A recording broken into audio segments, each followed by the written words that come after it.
we're taking a very, I don't like to use the word revolutionary, I like to use the word evolutionary path with liquid vitamins instead of pills or capsules. It's very innovative, just like Bitcoin is for currency. We've already had some great success out of the gate. I think the main reason we're interested is, it's promoting and kind of putting our money where our mouth is and believing in sound currency and believing in things that we've talked about for a long time. So now let's put it into practice in a business sense.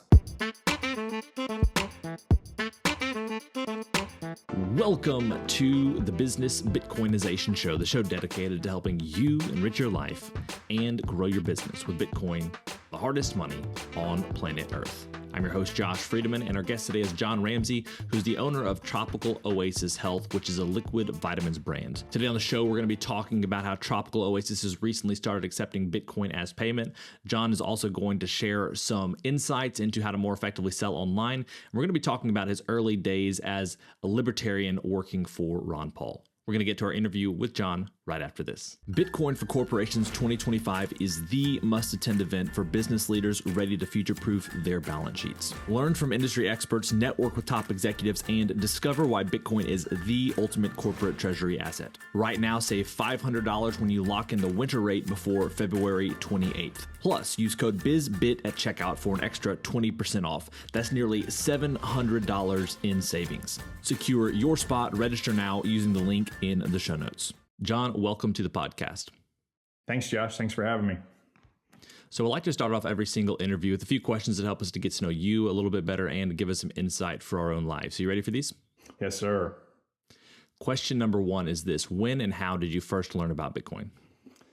Wow. Well, there's two parts to that question, because 2012 was when I first actually got into Bitcoin and got into investing in Bitcoin. And that came because I was tempted and prompted by someone who was working beside me on the Ron Paul presidential campaign. But the more, glum story is I actually heard and saw Bitcoin in 2010. And the craziest story ever, there was a classmate of mine in undergrad back at Stephen F. Austin State University who could not stop talking about this new competing currency. Since 2010, in his dorm room, he had flash drive miners that today would mine nothing, right? It would be so powerless, but he was getting, a dozen Bitcoins a day, something like that. For years, he was doing this. He's a billionaire now. None of us have really heard from him, and he kind of went and did his own thing. But had I listened to him in 2010, I'd be in even better shape. But he was what a pioneer to know about it back then. But 2012 was when I really started investing consciously into Bitcoin and started dollar cost averaging. Over the years, I wish I would have not sold as much as I had, but I've still I've done well with it. And I think that it's here to stay and here for the long term. Man. So 2009, I was a freshman in college, and very similar story, except for the fact that I didn't know about Bitcoin, so I wasn't mining. But the opportunity was there, and it's just crazy to think about that. You could have been, mining on your computer and getting 50 Bitcoin per block. It's just crazy to think about, but here we are, and probably a better person because of it. But question number two is, what's an insight or fact about Bitcoin that you wish everyone understood?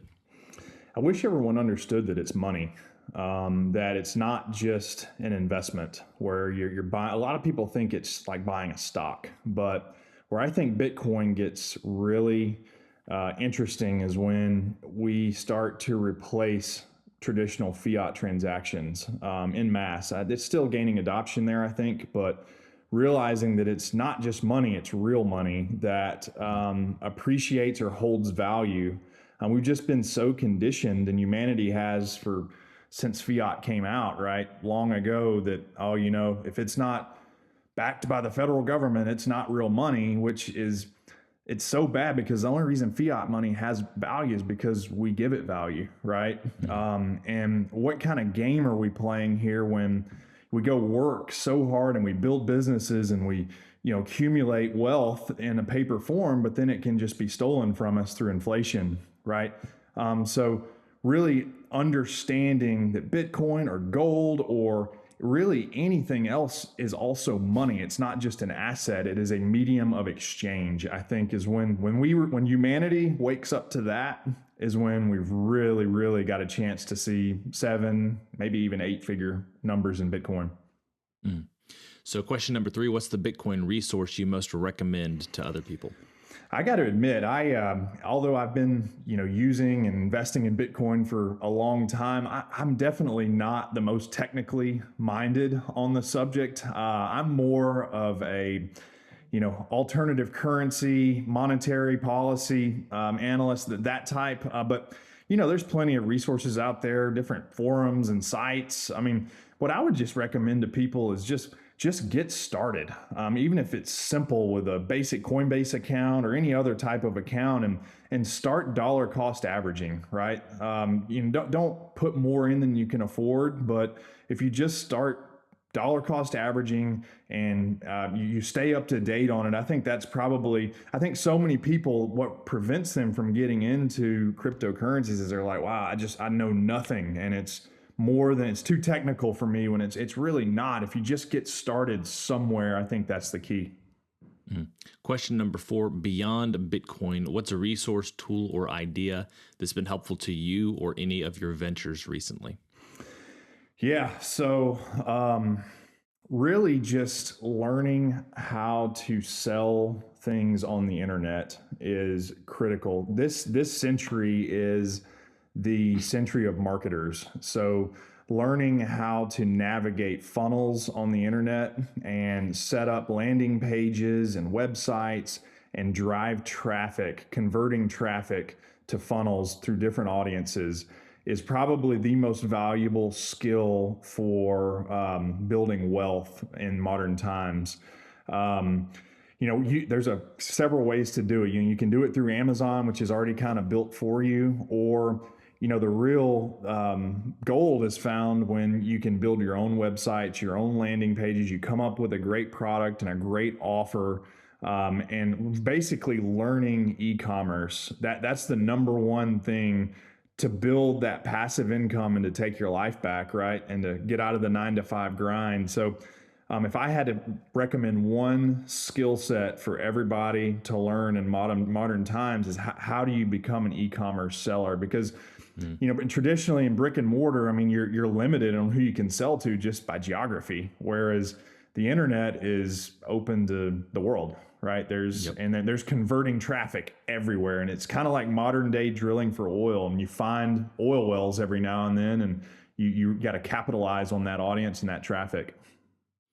I want to ask some more questions about that maybe later in the interview, but for right now we have our final, what we call our arbitrary but insightful question, and it's this: as a general life principle, is it better to ask why or why not? Wow, that's an intriguing one for sure. I think both are important. To always question, right? To always question institutions, to question ways that things have been done for centuries or whatever time frame.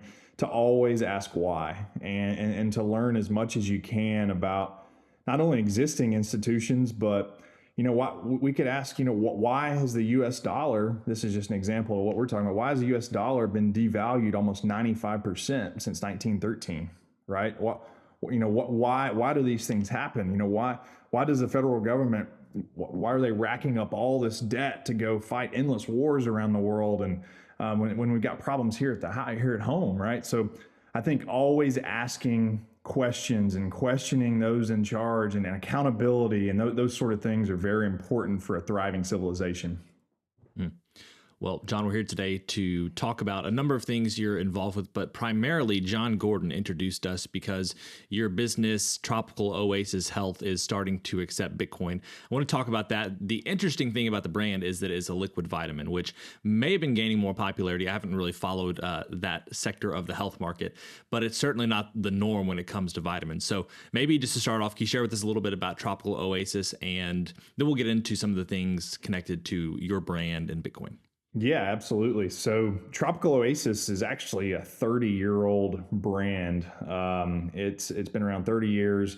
My partner and I bought the company literally 10 years ago. Our 10-year anniversary is on February 5th. So The whole pitch of the brand is to take your vitamins in liquid form instead of pills or capsules. Liquid, there's been a ton of research that's put out to where liquid absorbs at 98%, whereas pills and capsules only absorb at 18%. And let's be honest, like who in the hell likes taking pills, right? Nobody likes that. It doesn't taste good. And we've been able to, over the years, do a lot of engineering and product development to make liquids taste good and be enjoyable to taste. So it's really kind of on the cusp of, they've been around a long time, but for the first time, it's really taking off, and it's a really fast growing sector. I've got a few examples here. So all of our bottles are either in a 32 ounce. You take the cap and you take a shot. So it's like a 32-day supply. And then we have some that are in tincture or smaller bottles. So, but 35 different SKUs all around, from bone and joint, weight loss, multivitamin, vision, brain. We've got something for everybody. And you know, when we bought the company in 2015, it was doing about $1 million a year, and now we're doing about $12 million a year, and we've never taken any outside capital. So it's all we've been able to bootstrap it and grow organically over the years. And so I'm a big proponent of, if you can maintain control and do it without raising a bunch of investors and debt and having a board, it's a really beneficial situation. And then we also are totally vertically integrated. We own the manufacturing facility where the products are made here in Dallas, Texas. So we are American made.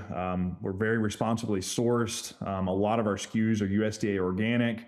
So it's a really interesting space to be playing in, and we're grateful to be a part of it. So you mentioned the manufacturing side of things. Was that part of the original purchase, or did the acquisition of Tropical Oasis make sense because you already had manufacturing capacity? Well, that would have made the most sense to do it the way you said, but we actually acquired the manufacturing facility, and Tropical Oasis came with it. Normally, you have a bunch of volume and production, and it makes sense for you to bring it all in-house and do your own manufacturing. Well, we did it the opposite of that, which it was a big learning curve to do that, but we were on the side, and we were looking for a business to buy. So we went in and acquired this manufacturing facility. It was a distressed asset at the time. They were having problems, but we came in and did our thing and revived this brand. And then we also do a lot of contract manufacturing work for other brands. So everything from teas to ciders to 2-ounce shots you see in gas stations to protein powders to pre-workouts. We really focus in liquid and powders. Another area where we do a lot of business is in the non-alcoholic mocktail space. So essentially what our business is all about is it's competing with big pharma, right? We're not big on pharmaceutical drugs, and we want to give people a healthy alternative that's natural for their bodies. And to be in the non-alcoholic mocktail space is another big win for us, because alcohol is, the word's out, right? It's harmful to your health. It's harmful to the family. I mean, there's just so many problems that are created from alcohol use. And now that we're leading the charge on an alternative to alcohol for the first time, I think alcohol's having its cigarette moment, where, cigarettes hit it in the 90s, where like usage just went way down. I mean, it's not going anywhere yet, but I think the word is out on a newer, healthier, like more conscious alternative. And to be at the forefront of doing all the manufacturing for those is special for us. Absolutely. So you mentioned how over the years you figured out how to make the multivitamin or whatever your products are, but I noticed that you have a few different multivitamins. The liquid vitamins tasting pretty good. Usually these days, to your point, not just about pharma, but just, the big food, let's call it. They figure out how to make things taste really good, but also be unhealthy. How do you kind of find that balance between making things taste good, but still be healthy and have it not be something that actually harms your body? Yeah, absolutely. Well, so we have a full R&D lab in-house. It's led by a 30-year beverage chemist, and he's got a team of 3 product developers under him. And we try to develop at least 3 or 4 new products a month, whether that's for our own brand or for contract manufacturing customers. We do a lot of work for like different influencers who have, tons of followers, but they're looking to monetize their following, and they want to offer their following something healthy, something with their own brand on there. So we work with a wide array of like clients from across the board, but to make things healthy and sweet, there's a couple of paths you can take, right? There's always the old school sucralose path that's not healthy at all, that, you can make mud water taste good. We try to avoid that one at all costs, but there's, some clients just want it, and some audiences want that. So it's really whatever the customer wants, but we tend to stick to sugar alcohols like xylitol or stevia. Stevia is a good choice. Monk fruit's a great choice too. We try to avoid, the sucralose route, where, again, you can make things taste like candy, but at what cost, right? And that's the real challenge, though, with liquids, is you have to make it taste good. Because if something isn't pleasant to take, customers are not going to come back. Whereas pills and capsules, you don't have to worry about taste, right? You can just stuff it all into a capsule and you're swallowing it anyway. So making things taste good is obviously a big part of our magic, but we try to, stick to, the sweeteners that are, don't spike insulin for one, or, they're not so processed and so artificial. So that's really the answer there. Yeah. So I was looking at your multivitamins in particular, and kind of comparing it to some other examples of multivitamins, because you mentioned that there's a higher absorption of liquid. Sometimes you have equal or higher amount of certain vitamins, even in the liquid form, which would suggest that you're probably getting a whole lot more of the vitamin. I'm curious to know, though, when it comes to liquid versus pill or powder form, are there certain vitamins that are easier to pack into the multivitamin in a liquid form versus a powder form? What are the trade-offs there between liquid versus powders and pills? Yeah, well, nothing is easier on the liquid side. I'll say that, because now you're dealing with a wet environment, and in moist environments, you've got a whole new set of regulations and safety procedures. Because in a moist environment, you can get, the food safety problems happen, all the time, so we have to have a very, very rigorous quality program. Whereas when you're just making dry things like powder or capsules, it's a much easier, it's a easier manufacturing process. But on the liquid side, not only do you have flavoring, you've got all kinds of SOPs and a set of regulations you have to follow, but there's no real particular vitamin that's more difficult. Some of them react a little differently to heat. So like your B vitamins or vitamin C does not do well. For instance, if you had to heat up the batch to ensure, if there was a heating step in the batch to kill microbials or to prevent any kind of bacteria growth, that would cause a little bit of a reaction to C. So that limits us a little bit with what we can do. But it's a fascinating field. There's a whole chemistry behind it, and we're blessed. We've got our head compounder's got 30 years of experience. He's basically a chef back there, and he's developed institutional knowledge over the years of when to heat up the flavors just a little bit and when to cook in the sweetener, and then it's a truly liquid it's a totally new ballgame, and it's honestly why most people have not tried it. There's not really that many players in the space, because liquids are hard to manufacture, they're heavy to ship. But their pill brands are a dime a dozen, whereas liquid, there's really only 2 of us in the space. So it's allowed us to operate and really take a lot of market share. Yeah. So if people are interested in checking out Tropical Oasis, what would be some of the great places to start? Any recommendations, things that are really popular? Yeah. tropicaloasis.com. There's definitely a plethora of information there. We put out a lot of content on our Instagram pages. We're starting to get into TikTok too. It's a whole new vertical. I'm definitely not well versed in it, but Our Amazon is a great place as well. If people are, they want that convenience of shopping. We've got over 15,000 five-star reviews on Amazon.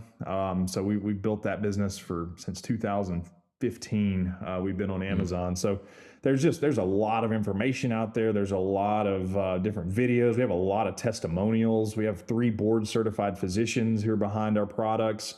So there's a ton of information out there. And, and then if you just had to, you could call into we've got an inside sales staff that's very well versed in the product too. Yeah. Well, I saw in your bio that you have just amazing success on Amazon. So I'd love to hear a little bit about that, because earlier you mentioned being able to sell online. So someone listening to this right now who owns a business, they may or may not have an online presence. Mm-hmm. There's a good chance that that's their primary mode of business. But what would you recommend to people who either don't feel like they've cracked the code, or that really want to make sure they enter into the online world in the best way possible, as far as strategies, and then maybe also what are some resources that you might recommend to them if they wanted to really make sure they're doing the right things? Yeah, absolutely. So Amazon's interesting because it's kind of like e-commerce training wheels. Sadly, well, not sadly, it's just where we built our business to start. But what's beautiful about Amazon is you have people there that are already shopping for liquid vitamins, for example. So you have this built-in traffic of people with the intent to buy.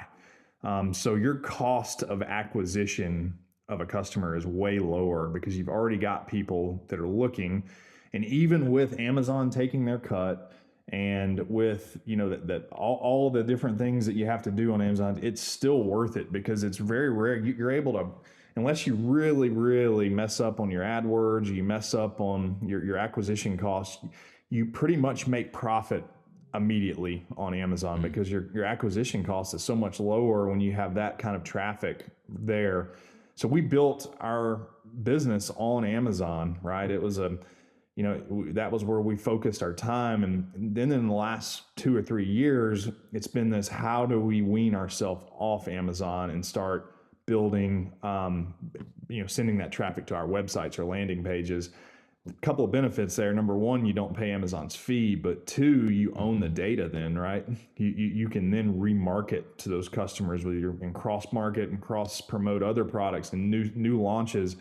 Whereas Amazon, they own that data. So you're not able to remarket to them. It's great. You're kind of like renting the customer because it's great for cash flow, but you're not really building any equity when you just have all your business on Amazon.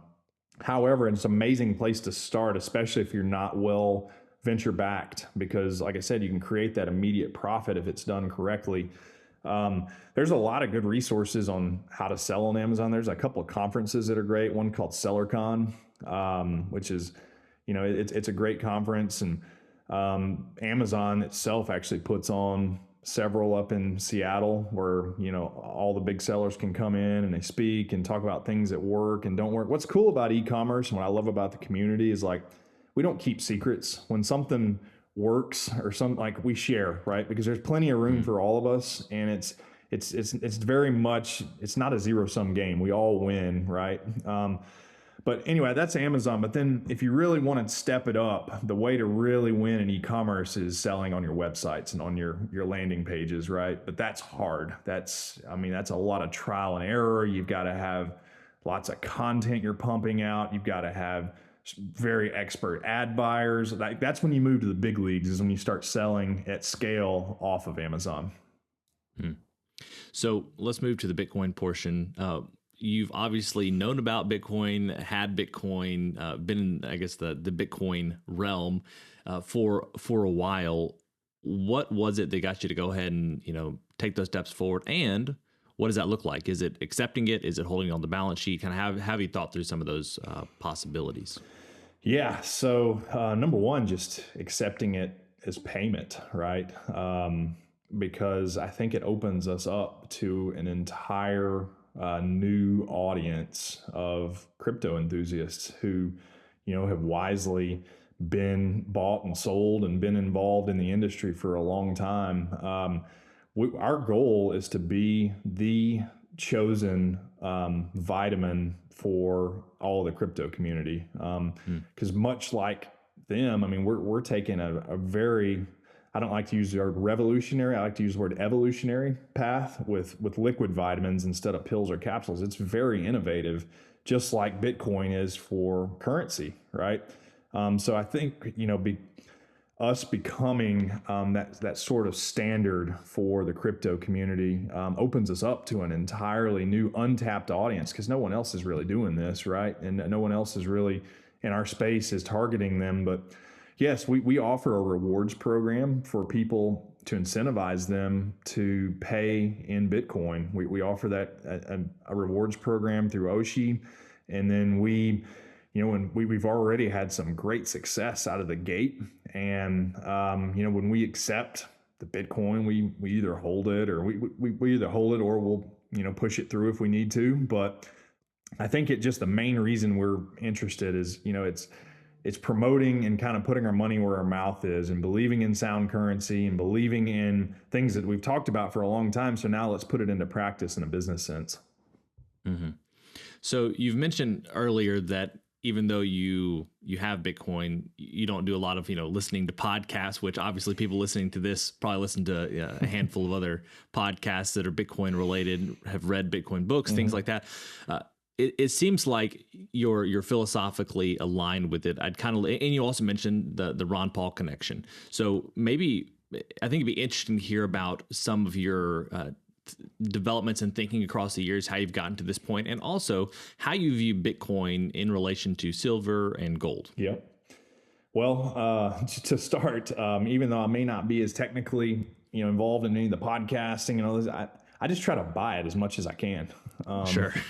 I try to get as many decimal points as I can. And I use a dollar costing average technique where, every 1st and 15th of the month, how much can I buy, right? I have recurring buys on that, and just how many decimal, I don't even pay that much attention to the dollar amount, like in fiat. Like I just, how many decimal points can I get? Because we all know that day's coming when it'll be 7 figures. Like everybody knows that, right? So my strategy is simple. I've done mining in the past. I invested in a mining deal back in, 2013, 14. I've done all of that. I've done trading platforms, but the best thing I've noticed, just buy it, right?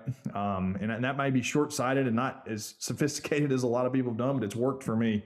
Well, just real quick there, before you continue on with your thought, there are a lot of people who are really sophisticated who have all the right answers and never pull the trigger. So 100% just buying it is way better than knowing all the right things about it.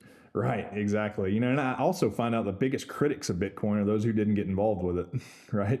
That's usually funny to watch, but although what I always say is the best critics of Bitcoin are usually Bitcoiners. Like, it's very hard to find someone who has a really great critique of Bitcoin who knows nothing about it. Peter Schiff, whatever. Oh my God, that's embarrassing. Yeah, for sure. But no, it's for sure there. But I guess one other nuance I'd talk about is like, man, the hurtful part's to go look in your account and look back in 2014 when you sold 15 Bitcoin for, it'll make you sick to your stomach. But anyway, it is what it is. You can't change the past, and you live and learn. But anyway, to get back to the point of why I am such an enthusiast, not just for Bitcoin, but I'm definitely a collector of silver and gold as well. Anything that's kind of an alternative to fiat currency, because I was awakened to the scam of fiat currency back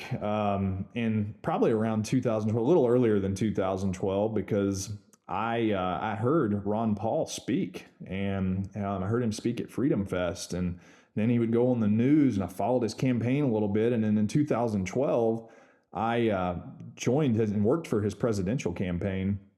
And of course, it was all of us staffers who were thinking the same way. So we were just talking about this stuff late at night. And then Ron, our movement, what's cool about that movement, though, is it wasn't really a political movement. It was more of an intellectual movement for sound money, for a wise foreign policy, for really to awaken you to all the tragedies that are going on out there, right? So what's cool about Ron is he gives you, in his main book, he gives you a reading list of any topic you want to go down, from foreign policy to monetary policy to trade policy, all the different routes, right? So then I followed his reading list, and then you come across, books like The Creature from Jekyll Island, right? And then you read Ron's book, In the Fed. And so then I just went on this deep dive and realized, man, what has the government done to our money over the years, right? It's the biggest scam that's gone on in history, right? When the total century of central banking has been the total century of war and poverty and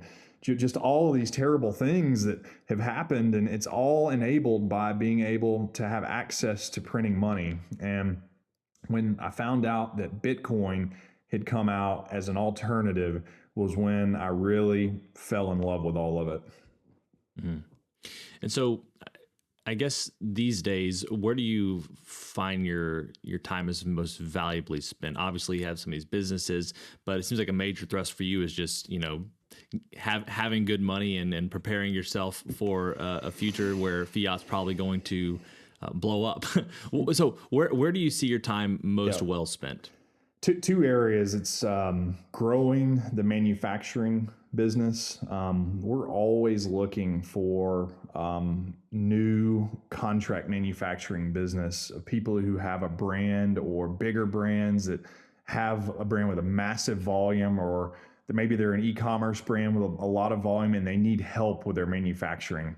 A lot of manufacturers in our space are they're very old school and old fashioned, and we're trying to bring a young, tech innovative approach to a very old school industry. Mm-hmm. So really brands who are looking to take it to the next level on customer service and lightning fast delivery and lead times. I work a lot on courting those type of people to try to get them to come make their product with us here in Texas. The other half is spent on the marketing operation of Tropical Oasis. But the real, another part that a lot of people I found out about me in the recent years is in 2019, we co-founded an organization that uses DNA technology to reunite sex-trafficked children to their parents. Mm. And we've successfully done that over 4,000 times so far. Wow. So you'll have a child that's in custody in the U.S. or any country, and they don't even know their name. They don't know who their parents are. And we're able to get their DNA through a swab. And then you'll have parents or relatives back in the home country that are looking for their child. And then if you get both swabs, the technology is so powerful, you can have a match. So my real passion is not even money or Bitcoin or business. My passion is philanthropy, and particularly this technology. I was invited in 2023 to speak at the Vatican Church at the Pontifical Academy of Sciences, and I got to present our work, and so that was a special time as well. But it's been fun trying to really go from country to country to set up these systems. But obviously it takes a lot of money and resources to do it. So that's my purpose for growing my wealth, is to leave the world a better place. Mm. So do you lead that organization? Do you have other people staffing it? What does that look like? Because it seems like a big operation. Yeah, the name of the organization is returned.org. And I do not lead that organization. I'm on the board and a co-founder, but it has an executive director, and then we have a partnering organization because I'm not a scientist at all. But our partner, his name is Dr. Jose Lorente. He's a world famous DNA technologist and geneticist from Granada, Spain. He actually discovered Christopher Columbus's bones. He's next level, and he's world renowned. He's what I'd call a celebrity geneticist. And okay. He's been doing this for 25 years. And when he realized how, his skill set of, using DNA, he was like, wow, why don't we use this to find and identify missing children? So that was what he did. And we happened to meet in 2019, and this beautiful, harmonious relationship was born. We've been to 4 or 5 countries on trips where we interview victims and how DNA was able to reunite them to their family. And it's been a real blessing and something that I'm very passionate about, and it's something that my foundation will be very focused on for a long time, because the problem is just, it's insanity. It's true insanity. We're at modern day slavery. Human slavery is at an all-time high right now, just on the conservative numbers of how many children are in the sex trafficking trade. And could you share that website one more time? Yep, it's returned with an ED, returned.org. Perfect. One other thing that I want to touch on before we finish up today's interview is you mentioned that manufacturing is a big part of what you're doing. Do you see any changes on the horizon in a Trump presidency? Because I know Trump wants to onshore a lot of things, and I know liquid vitamins may not be at the top of his list, but just in general, do you see benefits in the next 4 years or so for manufacturers who are onshore?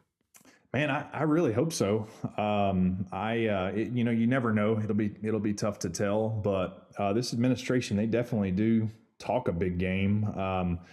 Where I'm really hopeful is I befriended Robert F. Kennedy Jr. this last election cycle. I actually held an event for him at my house when he was an independent, and he came and we raised him a lot of money. And he is one of those high vibrational individuals that you seldom meet in a lifetime. And I've been lucky to meet a couple of them, between him, Ron Paul, and some others as well. But he truly embodies what I think is going to make major change in this country, from getting our food clean to getting the vaccines under control that are not researched, and to really, you asked earlier in the interview, ask why. And he is the king of asking why, and really digging into corporate capture and all the corruption that's going on. And I mean, you just see how all those senators acted the other day when he was in his hearing, right? They're just panicking because he's about to expose these people for all of the royalties they've taken from vaccine companies. And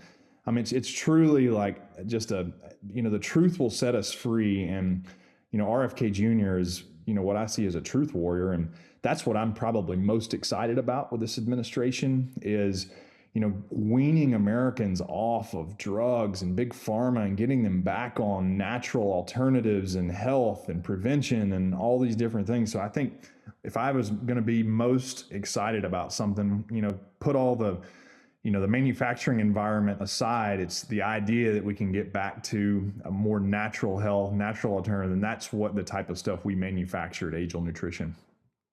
Well, that seems to be a perfect place to end the interview. Do you have any final thoughts before we finish up, as well as where would you like people to go to keep up with you and your work? Yeah, absolutely. So I, would love for people to try out our products at tropicaloasis.com. Once you take liquid vitamins, it's you're hooked, because it's you start to feel amazing, your energy levels, your skin glowing, like it's just, there's so many benefits there. So once you take it, you're gonna be hooked. Our lifetime value of customers is so high, the retention rate, right? And then also follow our philanthropic work at return.org. You can join the movement. It's a worldwide movement that's going to bring truth and transparency in our time, I believe. Great. John, thank you so much for your time today. It's been a pleasure. Thank you. Well, friends, it's a wrap. Thanks so much for listening to this episode of the Business Bitcoinization Show. If you want to reach out to either me or John, you can find those links down in the show notes. And next time you're looking for a multivitamin, remember Tropical Oasis Health. As always, keep building, keep growing. Until next time, keep living and leading well.